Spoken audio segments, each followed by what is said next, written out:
21 ફેબ્રુઆરીએ ઉજવાતા વિશ્વ માતૃભાષા દિવસ નિમિત્તે બોટાદના ઢસા જંકશન કેન્દ્રવતી પ્રાથમિક શાળામાં આ વર્ષે વિશિષ્ટ પહેલ હાથ ધરાઈ હતી. વિદ્યાર્થીઓમાં ભાષા પ્રત્યે પ્રેમ અને વાંચનની ટેવ વિકસે તે હેતુથી શાળામાં લાઇબ્રેરી શરૂ કરવામાં આવી, જ્યાં વિદ્યાર્થીઓ માતૃભાષાના પુસ્તકો વાંચીને ભાષાનો રસ માણી શકે.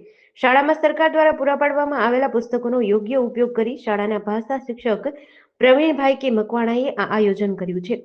શાળાના એક હોલમાં બેન્ચ અને પુસ્તકોના કબાટ ગોઠવી એવી વ્યવસ્થા ઊભી કરાય કે વિદ્યાર્થીઓ ત્યાં જ પુસ્તક લઈને શાંતિપૂર્ણ વાતાવરણમાં વાંચી શકે. લાઇબ્રેરીના સુચારુ સંચાલન માટે વિદ્યાર્થીઓમાંથી જ એકને ગ્રંથપાલ નિયુક્ત કરાયા છે.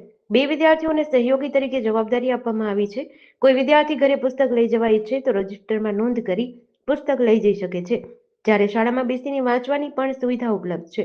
પ્રવીણભાઈએ જણાવ્યું કે આ પહેલથી માતૃભાષા દિવસની ઉજવણી હવે માત્ર એક દિવસ પૂરતી નહીં રહે, પરંતુ નિયમિત વાંચન તરીકે આગળ વધશે. વિદ્યાર્થીઓમાં પણ વાંચન પ્રત્યે ઉત્સાહ જોવા મળ્યો હતો. શાળાના આચાર્ય મધુભાઈ પરમારે સ્ટાફ સાથે મળી આ લાઇબ્રેરીનું ઉદ્ઘાટન કર્યું હતું. જેડીસી ન્યૂઝ સાથે ચિંતન વાગડિયા, બોટાદ.